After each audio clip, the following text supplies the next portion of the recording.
FY BCom semester 1 NEP के according जो financial accounting subject है उसमें सबसे इंपॉर्टेंट जो चैप्टर है वो है मैन्युफैक्चरिंग फाइनेंशियल अकाउंटिंग और मैन्युफैक्चरिंग फाइनल अकाउंट। उसी टॉपिक का आज हम लेक्चर स्टार्ट कर रहे हैं सर, इंट्रोडक्शन बेसिक फॉर्मेट के साथ में। नेक्स्ट लेक्चर हमारा होगा प्रैक्टिकल क्वेश्चन पे। सो इस चैनल को अगर अब तक सब्सक्राइब नहीं किया सब्सक्राइब कर लीजिए और शेयर कीजिए अपने सारे ही FY बीकॉम फ्रेंड के साथ में। ये बीकॉम BAF BBI BMS जहां कहीं मैन्युफैक्चरिंग फाइनल अकाउंट दिखा हो वहां काम आने वाला है। इतना ही नहीं, हमने हमारे कोर्सेज के लिंक भी इसी वीडियो के डिस्क्रिप्शन बॉक्स में प्रोवाइड कर देंगे। अगर आपको कोर्सेज ज्वाइन करना होगा तो लिंक पे क्लिक करके कोर्सेज भी ज्वाइन कर सकते हो। कोई डाउट कोई क्वेरी हो तो कमेंट जरूर करना।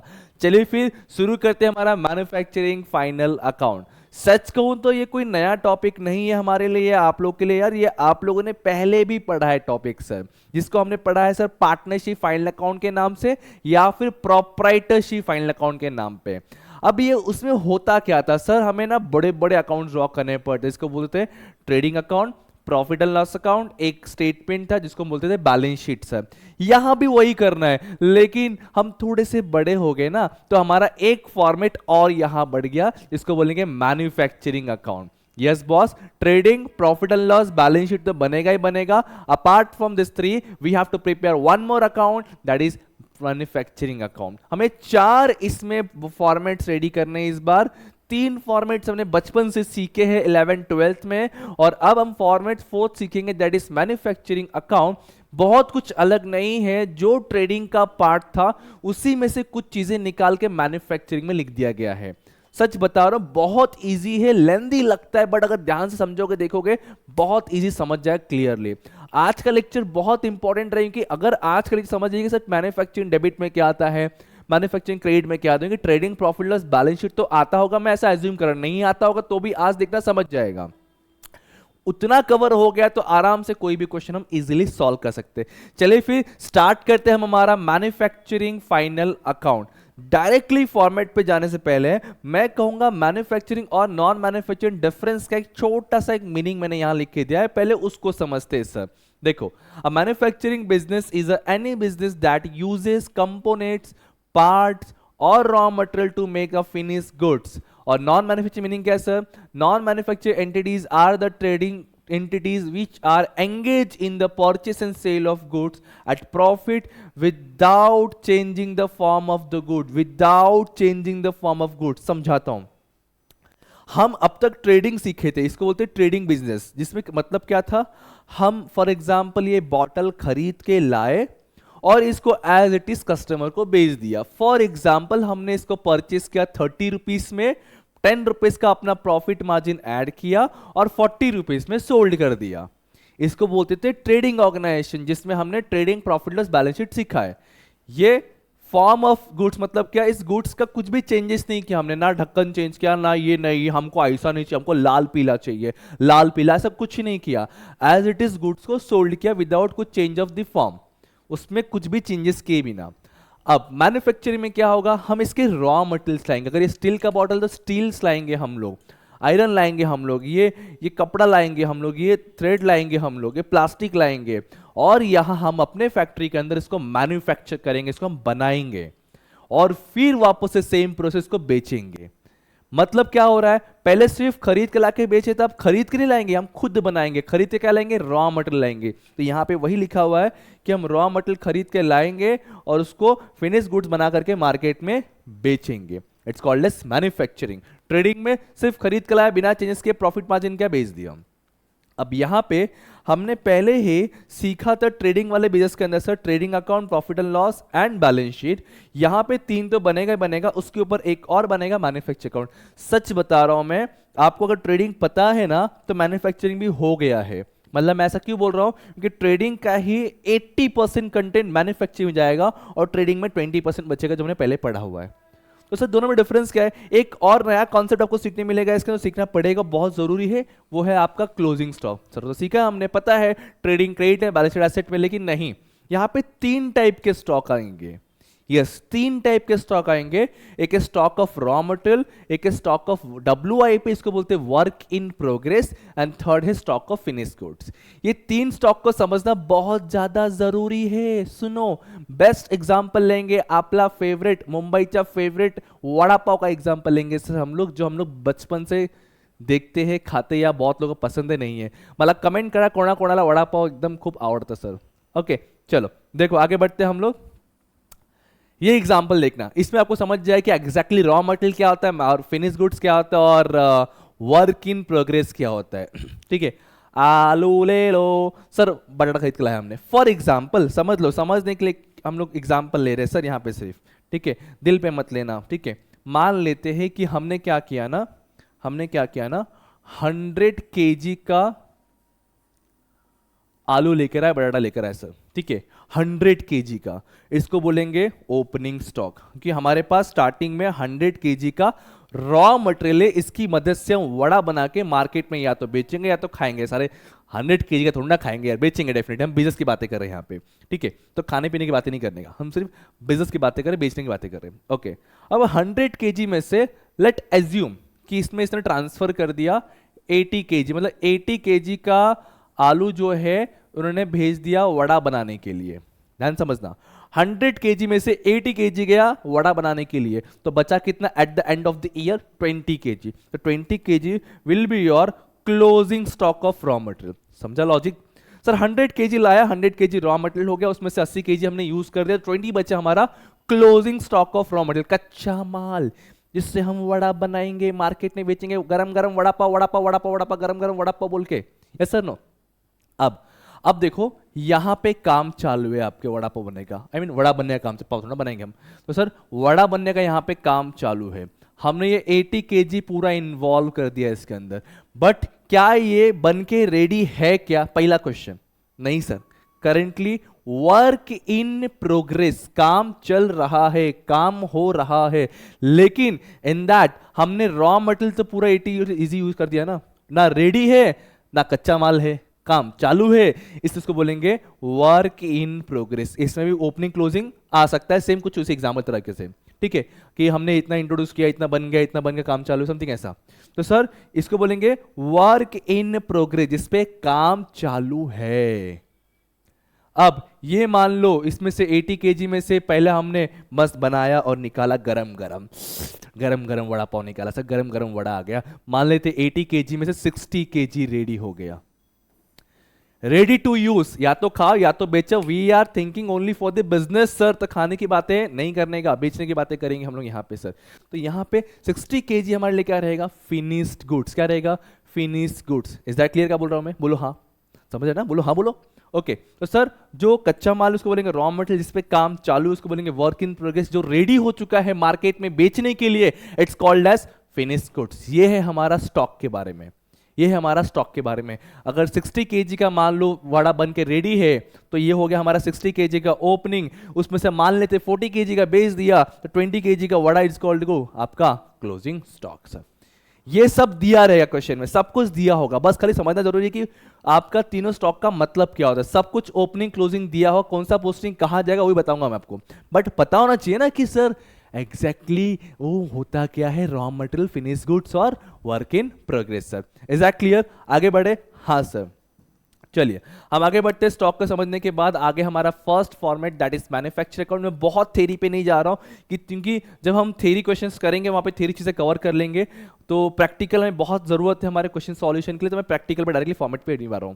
तो मैन्युफैक्चर अकाउंट आप देखोगे तो आपको ना मैक्सिमम चीजें जो है ना ट्रेडिंग का ही दिखेगा। जैसे समझाता हूं मैं आप लोगों को, जैसे आप लोग देख सकते हो यहाँ पे, ये पार्ट छोड़ दो फिलहाल, आप डायरेक्टली कहाँ पे आ जाओ ना, ये देखो यहाँ पे, सॉरी ये देखो, यहाँ से यहाँ तक एक बार रीड करो, आपको ना सब कुछ नोन वाले कंटेंट दिखेंगे। मतलब ऐसा है कि सब कुछ पढ़ा हुआ है, ए भाग गया हमारा अकाउंट किधर भाग गया, वेट, ये हाँ देखो ना, आप ये पार्ट देखो, आपको लगेगा ना अरे पढ़ा हुआ है 11th 12th में, यस और नो, ये सब 11th 12th में ऑलरेडी पढ़ा हुआ दिखेगा आपको, लेकिन जो पढ़ा है हमने वो ट्रेडिंग में पढ़ा है। तो अभी यहाँ पे क्या हो रहा है, हम लोग खुद मैन्युफैक्चरिंग कर रहे हैं ना, तो हमने 11 12 सीखा था मैन्युफैक्चरिंग फैक्ट्री के चीजों डायरेक्ट वाले चीजें लिखो ट्रेडिंग में, लेकिन अब तो डायरेक्ट वाला अकाउंट ही सीधे आ गया ना, इससे ट्रेडिंग से यहाँ पे आएगा। सर अगर आप बोल रहे हो कि ट्रेडिंग का सब यहाँ लिखा है तो ट्रेडिंग में क्या लिखा हुआ है, समझाता हूँ, दिखाता हूँ मैं कि ट्रेडिंग में क्या लिखा हुआ है। ये देखो इतना ही है, इतना ही है। पहले मैं ट्रेडिंग पढ़ाता हूँ फिर मैन्युफैक्चरिंग में जाता हूँ, इजी पड़ेगा आपको। देखो ट्रेडिंग में जितना कंटेंट था डेबिट का मोस्टली सब चलेगा आपका मैन्युफैक्चरिंग डेबिट में। ट्रेडिंग का क्रेडिट में जो था ट्रेडिंग का क्रेडिट में ही है, जैसे कि सेल्स, सेल्स फिनिश गुड्स होगा, मतलब मैं ऐसा बोल सकता हूं कि ट्रेडिंग में सारा फिनिश गुड्स से कंटेंट आएंगे, फिनिश गुड्स। रॉ मटेरियल और वर्क इन प्रोग्रेस कहां पे आने वाला है आपका, मैन्युफैक्चरिंग में। अगेन ट्रेडिंग का ओपनिंग भी ट्रेडिंग का क्लोजिंग भी है, लेकिन ये कौन सा FG that is finish goods का ओपनिंग क्लोजिंग ट्रेडिंग अकाउंट में आएगा। अगर आपका फिनिश गुड्स आपने मार्केट में सोल्ड किया, सेल्स किया तो आएगा returns as usual, net sales मान लेता हूं मैं। गुड्स लॉस है, fire, theft, distribute as a free sample, अगर ये सब चीजें हम फिनिश गुड्स का कर रहे हैं तो अगेन ट्रेडिंग का क्रेडिट में आएगा, जो हमने 11 सीखा सर। फिर क्लोज करेंगे या तो जीपी या तो जीएल। सर ये कॉस्ट ऑफ ये जो दिख रहा है ना, कॉस्ट ऑफ प्रोडक्शन, ये क्या है? अरे जैसे ट्रेडिंग में ग्रॉस प्रॉफिट और ग्रॉस लॉस मिलता है और प्रॉफिट एंड लॉस में क्या मिलता है, नेट प्रॉफिट और नेट लॉस मिलता है, वैसे ही जब मैन्युफैक्चर अकाउंटिंग क्लोज करेंगे ना तो वहां पे कॉस्ट ऑफ प्रोडक्शन मिलेगा, तो वहां क्रेडिट का यहाँ डेबिट में ट्रांसफर है। समझाता हूं, वेट करो, पहले ट्रेडिंग समझा, कुछ नया नहीं है, जो हमने सीखा वही है, उल्टा इसमें से उठा के मैन्युफैक्चरिंग डाल दिया हमने। तो ट्रेडिंग क्रेडिट में क्या क्या आएगा, कोई भी फिनिश गुड्स सोल्ड गया ट्रेडिंग क्रेडिट में आया। Sales good loss of fire taken में प्रोपराइटर, पर्सनल यूज या फ्री सैंपल में, और फिनिश गुड्स का ओपनिंग, फिनिश गुड्स का क्लोजिंग, इतनी चीजें फिनिश गुड्स के ही चीजें आपका ट्रेडिंग में देखने मिलेंगे।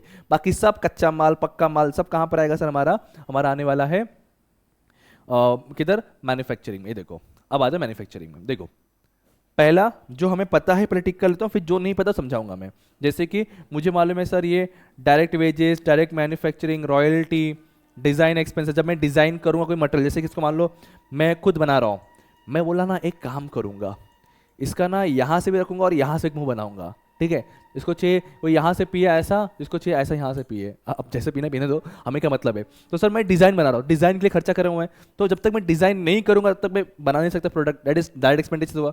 तो जितने भी देखो direct wages, direct manufacturing wages, salary, royalty realty to manufacturing, design expenses, direct factory, salary to supervisor, याद है उसमें था वर्क मैनेज सैलरी बोल के ट्रेडिंग में आपका, power fuel, repair and maintenance. O wait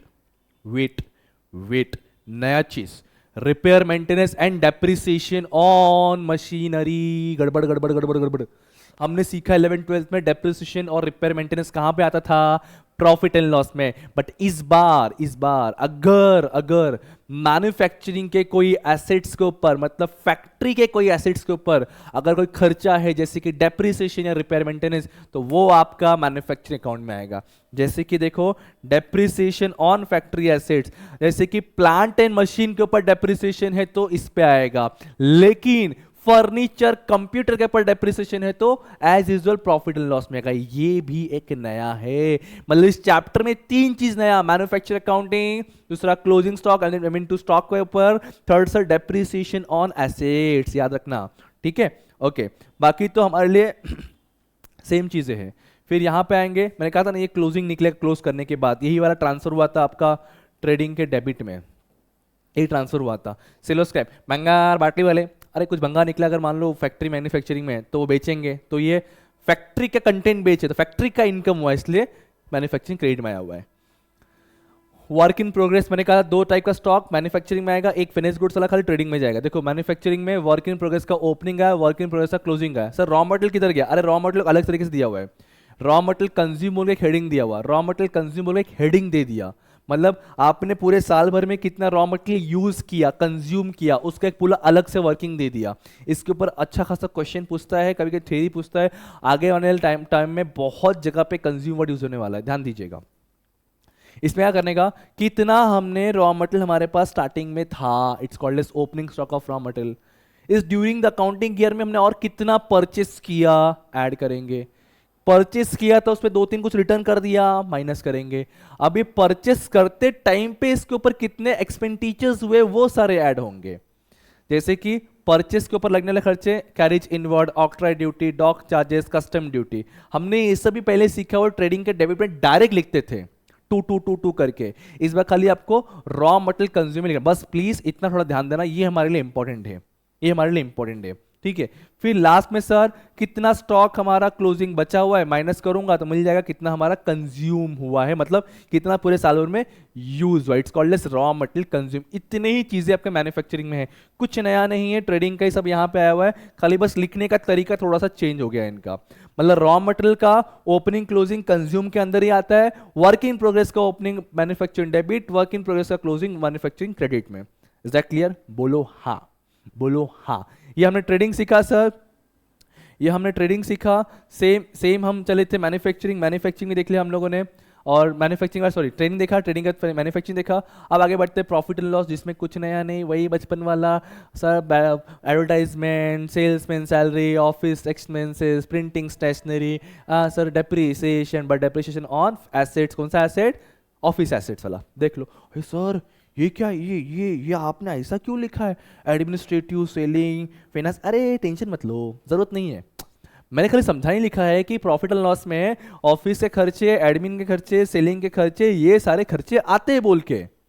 आपको ऐसा अलग से हेडिंग देने की जरूरत नहीं है, जितना डोका उतना यूज करेंगे सर। सिंपल से क्या करेंगे हम लोग, टू टू टू टू लिख के कंटिन्यू करेंगे, बाकी टेंशन लेंगे ही नहीं sir, directly two two two two लिख के लिखने का। जो हमने प्रॉफिट में सीखा है वही, rent, insurance, office, postage, printing, fees, audit. मैं ऐसा एज्यूम में चल रहा हूँ कि आपने 11th 12th में पढ़ा हुआ है, नहीं पढ़ा तो कमेंट करें, मैं वापस इसको इन डिटेल समझाऊं कि रेंट क्या होता है, हाँ रेंट इसमें क्यों आता है, प्रिंटिंग स्टेशनरी क्या होता है, बता दूंगा, कोई दिक्कत नहीं है, बट कमेंट तो समझेगा ना, वरना क्या समझेगा मुझे। तो ये आपका वही चीजें है जो आपका, हाँ ये बैड डेट्स का पूरा कॉन्सेप्ट अगर याद रहेगा तो to bad debt plus new bad debt plus new RDD minus old RDD, to new bad debts को हम फर्दर बैड डेट्स भी बोलते हैं, तो उसका पूरा फॉर्मेट यूज होगा, हम लोग फर्स्ट क्वेश्चन में ही करेंगे वाला, टेंशन मत लो।